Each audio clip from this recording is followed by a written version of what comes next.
बिस्मिल्लाहिर्रहमानिर्रहीम। अस्सलामुअलैकुम व्यूअर्स। आज का जो हमारा टॉपिक है वो है equation of motion and first integral. Classical mechanics का हमारा ये टॉपिक है। इस टॉपिक में हम अपनी फर्स्ट इंटीग्रल को देखते हुए अपनी कैलकुलेशंस को करेंगे।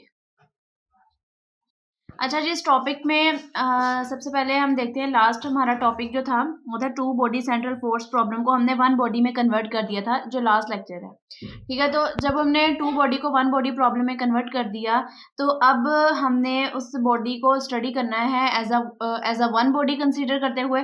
तो ये जो है हमारी डायग्राम ये पूरे इस टॉपिक को एक्सप्लेन करती है कि हमारे पास जो है वो एक्स वाई कोऑर्डिनेट्स हैं, जिसमें ये जो है हमारा पार्टिकल जिसका मास m, जो कि पार्टिकल को हमने टू बॉडी से वन बॉडी में कन्वर्ट कर लिया था। ठीक हो गया। और ओरिजिन से इस पार्टिकल का जो पोजीशन वेक्टर है वो r है, जो एंगल बना रहा है वो थीटा है। ठीक हो गया। और जब ये m मैस वाला पार्टिकल मूव करेगा तो इसकी जो वेलोसिटी होगी वो टेंजेंशियल वेलोसिटी होगी। तो ये हमारे पास टेंजेंशियल वेलोसिटी होगी और इसके जो कंपोनेंट्स हो गए तो इसको एक्स एक्सिस में और वाई एक्सिस में इसके जो है वो टेंजेंशियल वेलोसिटी के कंपोनेंट्स को ड्रॉ कर लेंगे। Consider a particle of mass m moving in the xy planes with the tangential velocity v and having the position vectors r from the origin। यही बात जो अभी मैंने डायग्राम में एक्सप्लेन की कि m mass का पार्टिकल है moving in the xy plane with the tangential velocity v and having the position vector r from the origin। Centre of mass of the body rotates only in one plane. अब हमने अपनी two body को one body में convert कर लिया, तो जो body है उसका सेंटर ऑफ मास भी एक ही प्लेन में रोटेट करेगा। ठीक है, इसके लिए हमारे पास जो सेंट्रल फोर्स आ गई, central force which is equals to N unit vector F of are आ गया। एन यूनिट वेक्टर्स वेक्टर और उसका मैग्नीट्यूड आ गया। अब इसको सॉल्व करने के लिए हम अपनी लैग्रांज इक्वेशन को यूज करेंगे।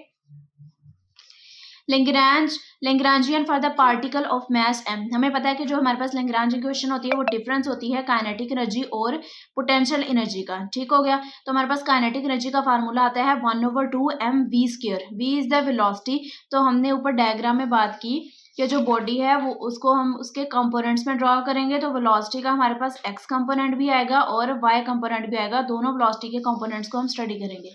तो यहाँ पर हमारे पास ये क्वेश्चन नंबर 1 हमने इसको कहा, तो ये हमने इसकी वेलोसिटी के x और y कंपोनेंट्स में कन्वर्ट कर दिया। तो हमें पता है जो वेलोसिटी होती है वो rate of change of displacement with respect to the time है। तो यहाँ पर हमारे पास जो डिस्प्लेसमेंट है वो हमारे पास अगर x एक्सिस में तो वो आ जाएगा x dx/dt। तो हमें पता है हमारे पास अगर जो डेरिवेटिव है उसको हम डॉट से भी शो करते हैं, तो इस पूरी चीज़ को हमने x डॉट से शो कर दिया। तो हमारे पास जो फार्मूला है इसमें जो हमारे पास वेलोसिटी होती है तो इसका स्केयर है। अब जो हमारे पास वेलोसिटी है वो x डॉट के इक्वल है, तो वेलोसिटी का स्केयर आ गया, तो हमारे पास आ गया 1/2 mx डॉट का square. Same as it is हम y एक्सिस के लिए करेंगे कि हमारे पास dr/dt। अगर हम y एक्सिस की में वेलोसिटी की बात करें तो आ जाएगा हमारे पास dy/dt। डेरिवेटिव को हम डॉट भी लिख सकते हैं, तो उसका स्केयर आ गया। तो हमारे पास जो इक्वेशन नंबर 1 थी उसमें ये दोनों वैल्यूज को हम इक्वेशन नंबर 1 में पुट करते हैं, तो हमारे पास आ जाएगा Lagrangian which is equals to 1/2 mx dot का स्केयर, वेलोसिटी का x एक्सिस में कंपोनेंट और y एक्सिस में components minus u of r जो हमारे पास है पोटेंशियल एनर्जी। ये हमारे पास इक्वेशन नंबर 2 आ गई। अच्छा जी, नेक्स्ट हमें पता है कि now we have to find out the values of x dots and y dot. For that purpose we will use the polar coordinates. अब हमारे पास ये जो इक्वेशन नंबर 2 बनी है इसमें हमें ये जो हमारे पास 2 और मास ये दोनों चीज़ें जो है वो कांस्टेंट हैं। जो वेरिएबल्स में हमारे पास वेलोसिटी का x कंपोनेंट और y कंपोनेंट, इन दोनों के लिए हम इस इक्वेशन को सॉल्व करते हैं और इनकी वैल्यूज ऑफ फाइंड आउट करते हैं।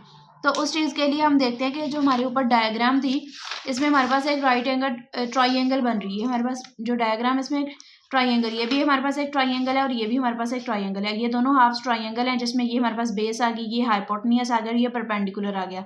तो जो है हम अपना cos थीटा और sin थीटा को यूज़ करते हुए हम अपने r डॉट और x डॉट की जो वैल्यू है y डॉट और x डॉट की वैल्यूज को कैलकुलेट कर सकते हैं। हमें पता है जो हमारे पास cos थीटा होता है वो हमारे पास होता है बेस ओवर हाइपोटेन्यूज। तो हमारे पास जो बेस है डायग्राम में ये वाली हमारे पास आ गई बेस x और जो हमारे पास हाइपोटेन्यूज है वो r है। ठीक है, और जो परपेंडिकुलर है वो है y। तो इस फॉर्मूले को इस डायग्राम को देखते हुए हम अपनी x और y की वैल्यूज को जब हम कैलकुलेट करेंगे तो cos theta base over hypotenuse which is equals to x over r। हमें x की वैल्यू चाहिए तो हमारे पास आ जाएगा x इज इक्वल्स टू ये r इसके cos ऑफ थीटा के साथ मल्टीप्लाई हो जाएगा, तो आ जाएगा r cos of theta. Next जब हमने y के लिए सॉल्व करना है तो हमें पता है कि साइन थीटा यूज़ करेंगे। परपेंडिकुलर ओवर हाइपोटेनियस, परपेंडिकुलर था हमारे पास y और हाइपोटेनियस था r। यहाँ से हम y की वैल्यू कैलकुलेट करेंगे तो ये r दूसरी तरफ जाके हो जाएगा मल्टीप्लाई, तो आ जाएगा r साइन ऑफ थीटा। अब हमारी जो इक्वेशन है, इक्वेशन नंबर 2, उसमें सिर्फ x नहीं है, x डॉट है, x dot square y dot square. तो हमारे पास जो है वो x और y की वैल्यू आई है। अब इस x और y को हमने डॉट में कन्वर्ट करना है, ठीक होगा। तो उसके डॉट के लिए अगर हम सॉल्व करें तो हम एक्स आर कोस थीटा इसका डेरिवेटिव ले लेंगे और साइन थीटा डेरिवेटिव ले लेंगे, क्योंकि डॉट हमें बताता है कि हमारे पास डेरिवेटिव होता है।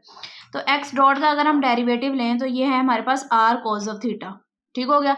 तो सबसे पहले जो हमारा आर है वो एज इट इज ही आ जाएगा, और कोस थीटा का जब हम डेरिवेटिव लेंगे तो आ जाएगा हमारे पास माइनस साइन थीटा, ठीक हो गया। और कोस थीटा के साथ ये जो एंगल थीटा है इसका जब हम अलग से डेरिवेटिव लेंगे D theta over D T आ जाएगा, और इस चीज़ को हम थीटा डॉट लिख सकते हैं। तो ये आ गया हमारे पास थीटा डॉट, प्लस फिर हमारे पास जब हम इसके ऊपर प्रोडक्ट रूल लगा रहे हैं तो हमारे पास कॉस थीटा जो है यहाँ पर एज इट इज ही आ जाएगा, सेकंड वाली टर्म एज इट इज ही आ जाएगी, और ये जो हमारे पास फर्स्ट टर्म है इसका डेरिवेटिव आएगा जो क्या आएगा हमारे पास D are over D T. D are over D T जो है उसको हम आर डॉट लिख सकते हैं। तो ये हमारे पास वो चीज़ आ गई, इसको रीअरेंज करके लिखा तो ये माइनस बाहर आ गया, r sine theta theta dot plus r cos of theta, ठीक हो गया। उसके बाद ये वाली जो चीज़ है ये मैं भी आपको एक्सप्लेन करती हूँ थोड़ी देर तक, इसको मैंने जो है वो डायरेक्ट ही लिख दिया है। अच्छा जी, उसके बाद हमारे पास आ गया y को अभी डेरिवेटिव लेंगे विद रिस्पेक्ट टू टाइम, तो हमारे पास आ जाएगा y dot which is equals to ये हमारे पास r, पहली टर्म एज इट इज ही आ गई, दूसरी टर्म का हमने डेरिवेटिव लिया साइन थीटा का, जब हम डेरिवेटिव लेंगे तो आ जाएगा हमारे पास कॉज ऑफ थीटा, और ये वाला जो थीटा है इसका जब हम डेरिवेटिव लेंगे D theta over D t, तो आ जाएगा हमारे पास थीटा डॉट, तो ये थीटा डॉट आ गया, प्लस हमारे पास अब ये फर्स्ट टर्म इसका डेरिवेटिव आ गया आर डॉट, और sine theta as it is ही आ गया। अब हमारे पास जो इक्वेशन नंबर 2 है उसमें थीटा एक्स डॉट भी आ गया और वाई डॉट भी आ गया, लेकिन इनके स्क्वायर है, तो अब हम इसका भी स्क्वायर लेंगे, इसका जो डेरिवेटिव अभी लिया है उसका भी स्क्वायर और दूसरी का भी स्क्वायर। ये हमारे पास जो है वो एक्स डॉट वाली टर्म आई है, हमारे पास वाई डॉट वाली टर्म आई। जब हम इनका स्क्वायर लेंगे तो इसमें फार्मूला लगेगा A square plus B square plus 2ab, ये हमारा फार्मूला लगेगा। तो यहाँ पर ये हमारे पास ए स्क्वायर आ गया और ये बी स्क्वायर आ गया। जब हम ए स्क्वायर लेंगे तो ये हमारे पास नेगेटिव जो है वो पॉजिटिव हो जाएगा, तो ये आ जाएगा हमारे पास are square sine square theta और थीटा डॉट स्क्वायर, प्लस जो हमारे पास बी है वो है R dot cos of theta. तो R dot cos of theta का जब हम स्क्वायर लेंगे तो R dot square cos square theta, ठीक हो गया। उसके बाद प्लस 2ab आएगा, तो यहाँ पर आ जाएगा, यहाँ पर ए, ये जो हमारे पास ए वाली टर्म है इसमें माइनस था तो ये आ जाएगा -2, और ए हमारे पास है r sine theta theta dot वो आ गया, और जो हमारे पास बी है वो आ गया R dot cos of theta. तो ये जो यहाँ पर मैंने डायरेक्ट लिखा हुआ था वो ये वाली टर्म्स है, और यहाँ पर भी एक्स डॉट का स्क्वायर जब सॉल्व किया तो ये आ गया हमारे पास -2 आर साइन थीटा, और वाई के लिए भी हमने एज इट इज ही कर लिया A square plus B square plus 2ab। ये किस तरह आ गया हमारे पास वाई डॉट का स्क्वायर, तो ए जो है वो है हमारे पास R cos of theta theta dot, तो ये आ गया हमारे पास are square cos square theta और थीटा डॉट का स्क्वायर, प्लस बी का स्क्वायर आ गया आर डॉट का square sine square theta, plus 2ab में हमारे पास 2 आ गया, और ये वाली ए वाली टर्म्स आ गई और बी वाली टर्म आ गई। इसको हमने इक्वेशन जो है वो स्टार कह लिया और इसको इक्वेशन डबल स्टार कह लिया। अब इन दोनों की वैल्यूज़ को हम अपनी इक्वेशन नंबर ये जो 2 है, इक्वेशन नंबर 2, यहाँ पर एक्स डॉट का स्क्वायर और वाई डॉट का स्क्वायर, यहाँ पर इन दोनों वैल्यूज़ को पुट करेंगे।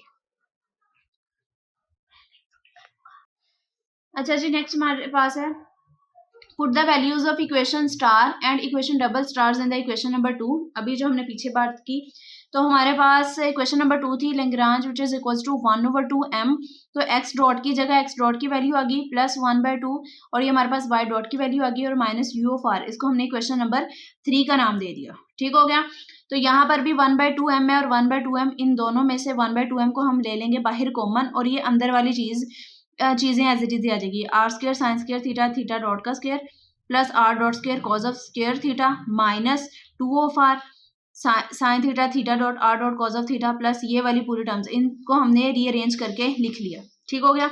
तो ये वाली टर्म्स इसमें भी हमारे पास are square sine square theta और थीटा डॉट का स्क्वायर, और ये वाली terms r square cos square theta और थीटा डॉट का स्क्वायर, इसमें से आर स्क्वायर भी कॉमन आ रहा है और थीटा डॉट का स्क्वायर भी कॉमन आ रहा है, तो इसको हमने कॉमन ले लिया, अंदर बचा sign square theta plus cos square theta plus दूसरी ये वाली और ये वाली जो इक्वेशन है यहाँ पर हमारे पास आर डॉट का स्क्वायर दोनों में से कॉमन आ रहा है तो उसको हमने लिख लिया बाहर, अंदर आ गया कोस square theta plus sign square theta. और ये वाली जो पूरी चीज़ है ये माइनस है और ये वाली पूरी चीज़ जो है वो प्लस में आ रही है, तो ये दोनों आपस में कैंसिल आउट हो जाएंगी ऑपोजिट की वजह से। और ये हमारे पास माइनस पोटेंशियल एनर्जी जो कि फार्मूले में है ऑलरेडी, ये एज इट इज ही आ जाएगा।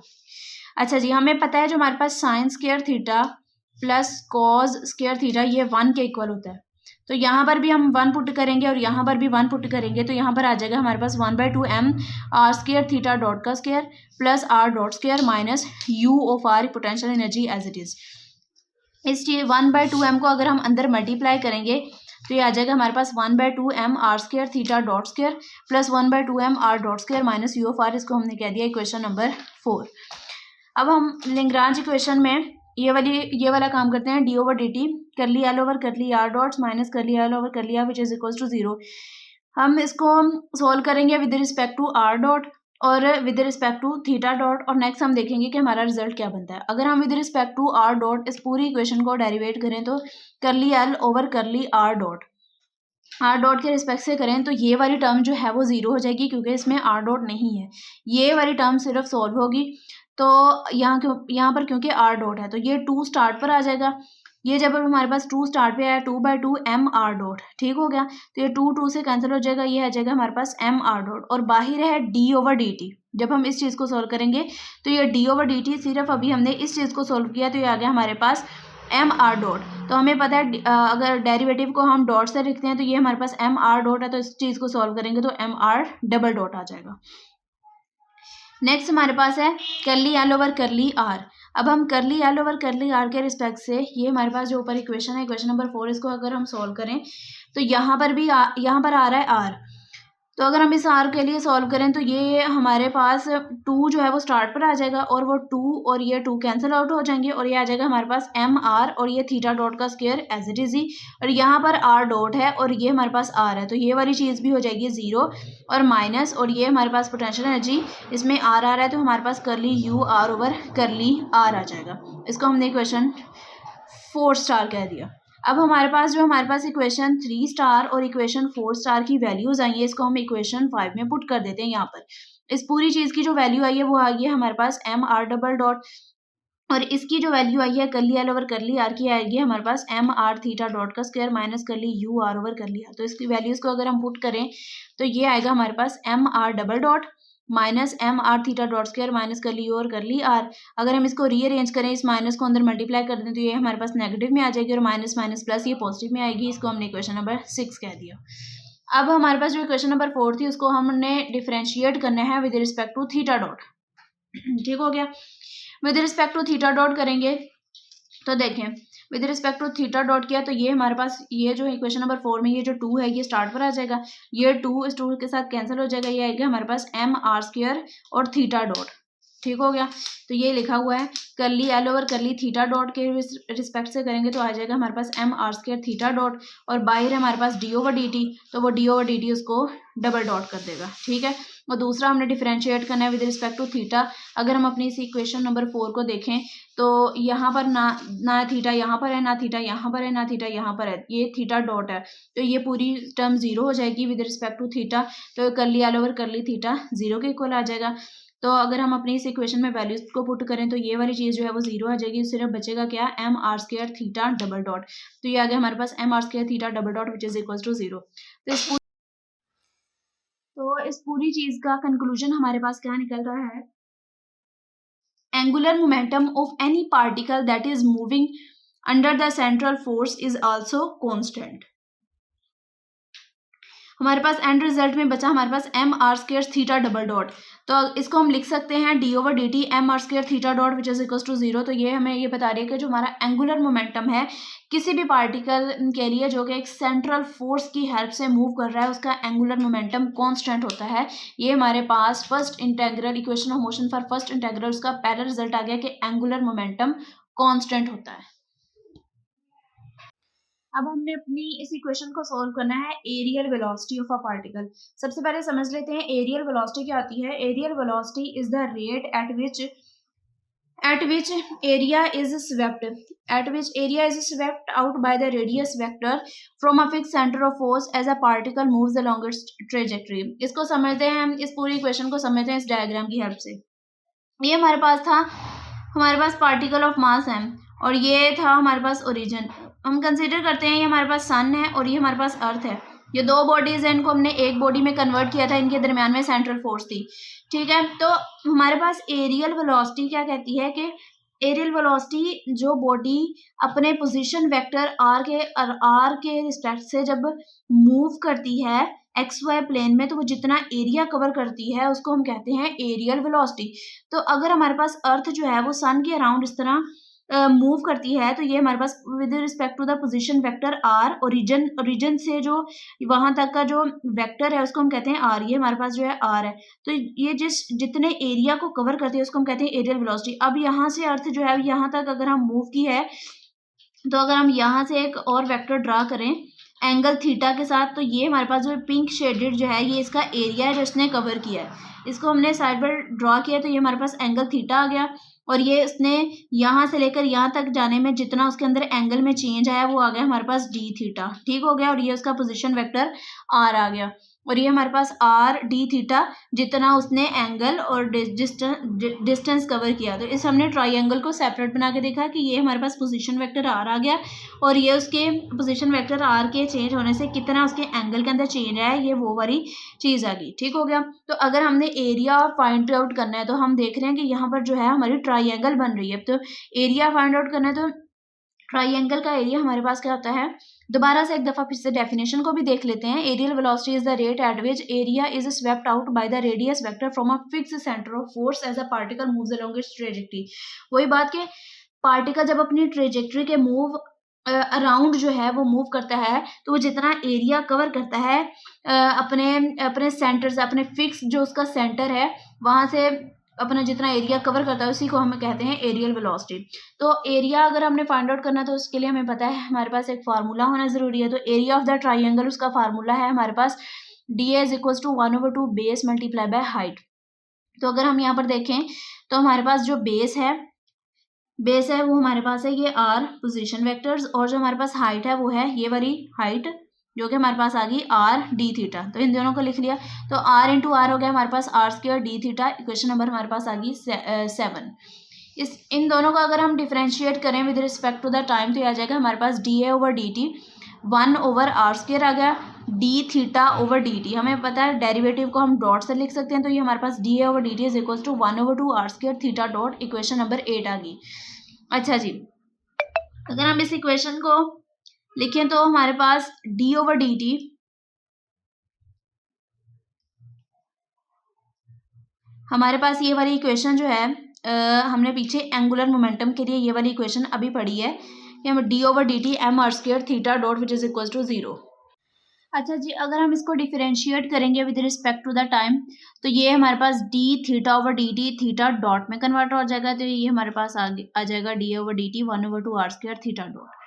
हमने लास्ट टाइम ये हमारे पास एंगुलर मोमेंटम ने कहा कांस्टेंट होता है, तो ये हमारे पास एंगुलर मोमेंटम की हमने इक्वेशन लिखी है जो कि अभी हमने पीछे ड्राइव की।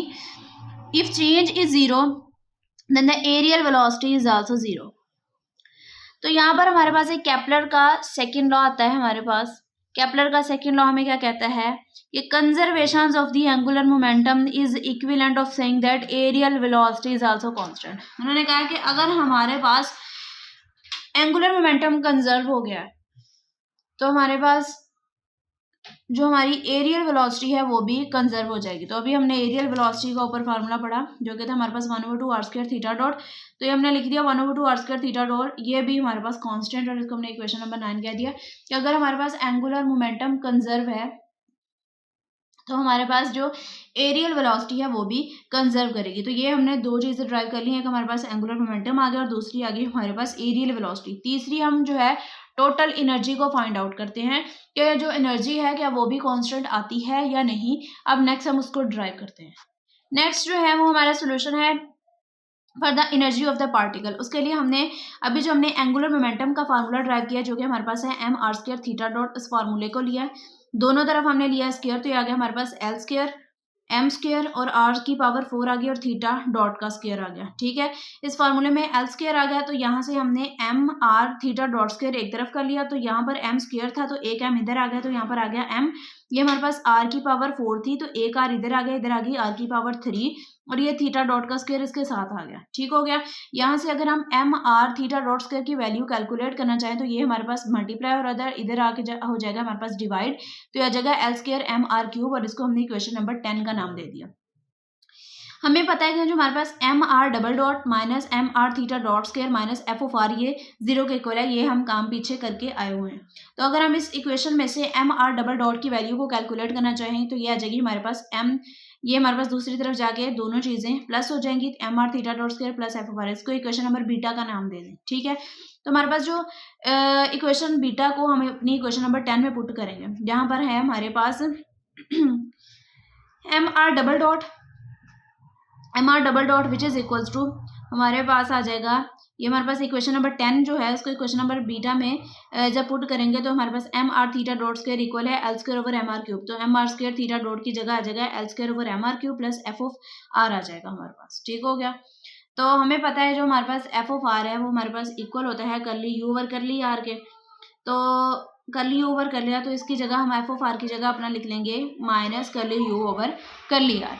यहाँ पर हमारे पास अब ये वाली जो पूरी चीज़ है ना, इसकी जगह पर हमारे पास आ जाएगा 1/2 d over d r L square over m r square. अब ये वाली चीज़ कैसी आई इसको हम यहाँ पर समझते हैं। यहाँ पर अगर हम लिखें ना minus 1/2 L square over m d over d r, ये वाली पूरी चीज़ अगर हम इसको लिखें minus 1/2 d over d r L square over m r square, L square over m r square, तो इसको इसी चीज़ को यहाँ पर मैंने रीअरेंज करके इस तरह लिखा है माइनस 1/2, ये हमारे पास एल स्क्वायर और ये एम ये बाहर आ गया, डी ओवर डी आर आ गया, और ये जो हमारे पास आर स्क्वायर था ये ऊपर जब गया तो -2 हो गया। अब हमने इस चीज़ का डेरिवेटिव जब लेना है तो ये minus 1/2 L square over m constant है बाहर आ गया, तो ये हमारे पास जो -2 है पावर स्टार्ट पे आई और एक पावर में जब ऐड हुआ तो आर का -3 आ गया, ये -2 इस 2 के साथ कैंसिल हो जाएगा, ये माइनस और ये माइनस आपस में हो जाएंगे प्लस, यह आ जाएगा हमारे पास एल स्क्वायर ओवर एम और ये आर की पावर -3 थी और ये +3 होगी, तो ये हमारे पास आ गया एल स्क्वायर और एम आर क्यूब। तो L square m r cube को अगर हम सॉल्व करें तो हमारे पास इस चीज़ को अगर हम सॉल्व करें तो ये वाली चीज़ बनती है।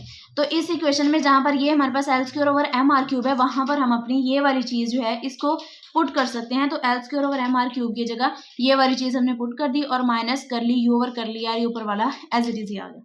अगर हम इसको रीअरेंज कर लिखें तो ये आ जाएगा हमारे पास minus d over d r और ये हमारे पास अंदर 2 ये जो है इसके साथ मल्टीप्लाई हो गया, हमारे पास l square over 2 m r square आ गया माइनस कर ली यू ओवर कर लिया। तो अगर हम इन दोनों में से डेरिवेटिव को कॉमन ले लें तो माइनस को भी कॉमन ले लें और डेरिवेटिव को भी कॉमन ले लें तो ये अंदर आ जाएगा हमारे पास l square over 2 m r square, यहाँ से माइनस भी कॉमन ले लिया तो यहाँ पर आ गया प्लस और डी ओवर डी आर को भी कॉमन ले लिया तो अंदर क्या बचा सिर्फ यू, तो यू आ गया और इसको हमने इक्वेशन नंबर 11 का नाम दे दिया। ठीक हो गया। अच्छा जी, multiply the equation number 11 by r dot.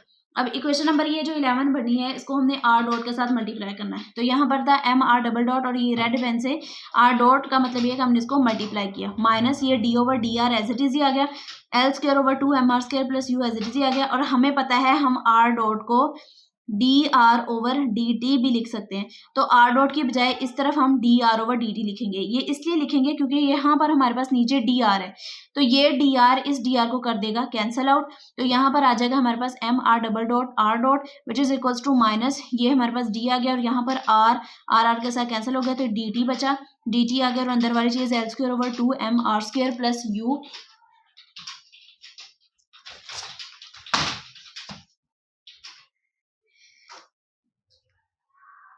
Plus u, ये हमारे पास टर्म बच गई। अच्छा जी, अब हम ये है ना हमारे पास जो m r double dot r dot इसकी इस जगह लिख सकते हैं 1/2 d over D t m r dot square. अब ये वाली चीज़ कैसे बनी, जिस तरह ऊपर हमने इस चीज़ को बनाया था L square m r cube की जगह हम ये वाली चीज़ को पुट कर सकते हैं और हमने डेरिवेटिव लेके भी देख लिया कि बाकी वो चीज़ बनती है, तो हम एम आर डबल डॉट और आर डॉट की जगह हम ये वाली चीज़ पुट कर सकते हैं। अब ये वाली चीज़ क्यों पुट कर सकते हैं, हम इसका डेरिवेटिव लेके देखते हैं। अगर हम इस टर्म का डेरिवेटिव लेंगे तो ये वाली टर्म बनेगी, देखते हैं एम कांस्टेंट है, बाहर आ गया, 2 एज इट इज आ गया, D over D T R dot का स्क्वायर आ गया। ये 2 जब स्टार्ट पे आएगा, डेरिवेटिव लेंगे इस टर्म का, 2 स्टार्ट पे आ गया तो आ जाएगा हमारे पास m बाई 2, 2r डॉट आ जाएगा हमारे पास, डी ओवर डी टी आ जाएगी दोबारा और फिर ये हमारे पास आर डॉट का डेरिवेटिव लेंगे, ये 2 के साथ कैंसिल हो जाएगा और ये आ जाएगा हमारे पास एम आर डॉट, और ये जब आर डॉट का दोबारा से जब हम डेरिवेटिव लेंगे तो वो आर डबल डॉट आ जाएगी, तो ये हमारे पास m r dot double dot ये वाली चीज़ बन रही है। तो इस वाली टर्म की जगह हमने ये वाली टर्म रख दी और ये वाली चीज़ हमारे पास minus d over D t l square over 2m r square plus हमारे पास u, इसको हमने क्वेश्चन नंबर 12 कह दिया। अच्छा जी, नेक्स्ट हमारे पास क्या हुआ है कि हमने जो पीछे अपने ड्राइव की थी तो ये हमारे पास minus d over D t question के दूसरी तरफ था, तो ये माइनस में था तो इधर आके हमारे पास प्लस हो गया और इसको हमने इक्वल टू 0 कह दिया। यहाँ पर भी डी ओवर डी टी को हमने ले लिया कॉमन और अंदर आ गया हमारे पास m r dot square over 2 plus l square over 2m r square plus u which is equal to 0 आ गया। ठीक हो गया। अगर हम देखें तो हमारे पास m r dot square over 2 plus l square over 2m r square, ये हमारे पास काइनेटिक एनर्जी को शो कर रहा है और ये हमारे पास u जो है पोटेंशियल एनर्जी को शो कर रहा है और ये इक्वल टू आ गया कांस्टेंट।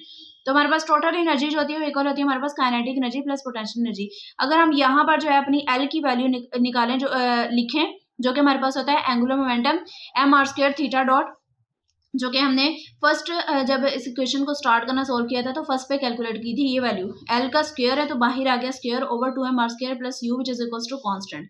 अच्छा जी, m r dot square over 2 as it is ही आ गया और इसका जब हम स्क्वायर को ओपन करेंगे तो आ जाएगा हमारे पास m का स्क्वायर r की पावर 4 थीटा डॉट का square over 2m r square plus u which is equal to constant. एक m ने एक m को कैंसिल आउट कर दिया, 2r ने 2r को कैंसिल आउट कर दिया, बचा क्या m r square theta dot square over 2 plus u which is equal to constant. यहाँ से हमारे पास m भी कॉमन आ रहा है दोनों में से और 2 भी कॉमन आ रहा है, तो 1/2 और m को बाहर कॉमन ले लेंगे और अंदर क्या बचेगा r डॉट का स्क्वायर यहाँ वाला ये वाला और ये आ जाएगा हमारे पास r स्क्वायर और theta dot square plus u which is equal to constant. ये हमारे पास काइनेटिक एनर्जी आ गई और हमारे पास पोटेंशियल एनर्जी आ गई और टोटल एनर्जी आ गई। यहाँ पर लिखा हुआ है कि हमारे पास जो टोटल एनर्जी है वो भी पार्टिकल की कंजर्व रहती है, मतलब ये कि एंगुलर मोमेंटम भी कंजर्व रहता है, एरियल वेलोसिटी भी कंजर्व रहती है और थर्ड जो हमारे पास फैक्टर था वो थी हमारे पास टोटल एनर्जी और वो भी पार्टिकल की कांस्टेंट रहती है। अच्छा जी, अब हमने फाइंड आउट करनी है position of the particle.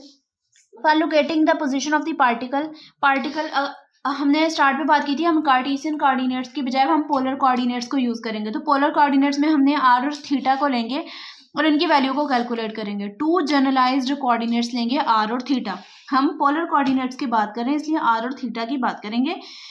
We are finding 2 coordinates r and theta at the time t। अभी हमने एनर्जी की वैल्यू कैलकुलेट की जो कि आई हमारे पास m r dot square over 2 plus l square over 2m r square plus u which is equal to constant और इसको हमने कहा कि हमारे पास एनर्जी की इक्वेशन आ गई। ठीक हो गया।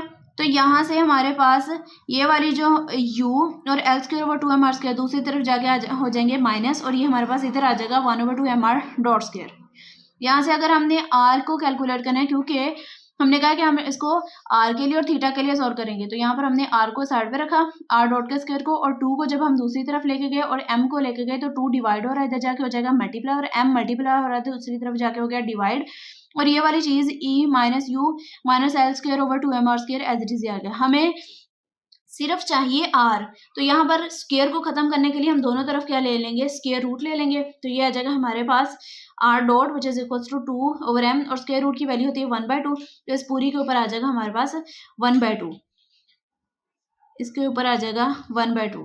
अच्छा जी, अब हमारे पास हमें सिर्फ r चाहिए, तो ये हमारे पास r डॉट है, तो इसके लिए हम क्या करेंगे, इसको कन्वर्ट कर देंगे dr ओवर dt भी r डॉट ही होता है, तो ये आ जाएगा हमारे पास 2/m और ये बाकी सारी टर्म्स ऐसे जैसे। अच्छा जी, यहाँ पर हम dt को इस तरफ रखेंगे और dr को दूसरी तरफ ले जाएंगे। यहाँ ऐसा करेंगे dt को एक तरफ कर लेंगे, यहाँ दूसरी तरफ ले जाएंगे, डिवाइड हो रहा है मल्टीप्लाई में और ये वाली टर्म जो है इसको नीचे जाके dr की जगह पर डिवाइड कर देंगे। dt इधर ही रहा है तो dr की जगह ये वाली टर्म जो आके नीचे डिवाइड होगी। अच्छा जी, अब हम दोनों तरफ ले लेंगे इंटीग्रेशन लेंगे तो ये हमारे पास r नोट से r तक r नोट से यहाँ पर r तक हमने इंटीग्रेशन ले ली दोनों तरफ, तो ये डेरिवेटिव इंटीग्रेशन को कैंसिल आउट कर देगा, ये आ जाएगा हमारे पास टाइम t और ये r नोट से r हमने इसको इंटीग्रेट कर दिया। तो यहाँ पर हमारे पास लिखा है above equation gives the time as a function of r।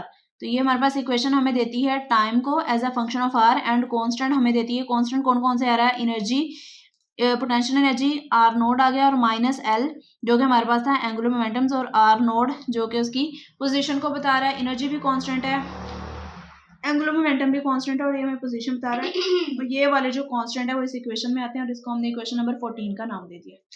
ये वाली जो इक्वेशन है इसको दोबारा देखना है। लास्ट में हमने उसकी पोजीशन फाइंड की थी आर के लिए, अब हमने उसकी पोजीशन को फाइंड आउट करना है with respect to theta. Let's find out theta as a function of time. तो उसके लिए हम फिर से अपना एंगुलर मोमेंटम का फार्मूला लिखेंगे जो कि आ गया हमारे पास m r square theta dot. Theta dot को हमने कैलकुलेट करना है, थीटा को कैलकुलेट करना है, लेकिन यहाँ पर थीटा डॉट है, चलें थीटा डॉट को हम अलहदा करेंगे। तो एम आर स्क्वायर दूसरी तरफ जाके हो जाएगा डिवाइड, थीटा डॉट कन्वर्ट होगा d theta over D t which is equal to L over m r square. D theta चाहिए तो हमारे पास डी टी इधर जाके हो जाएगा multiply L d t over m r square. दोनों तरफ क्या ले लेंगे इंटीग्रेशन, ताकि हमारे पास ये डेरिवेटिव जो है थीटा के साथ खत्म हो जाए। तो इंटीग्रेशन लेंगे तो ये हमारे पास 0 से t तक आ गई L d t over m r square. तो ये थीटा आ गया हमारे पास 0 से t L d t over m r square. तो थीटा को हमने लिया थीटा नॉट से थीटा तक।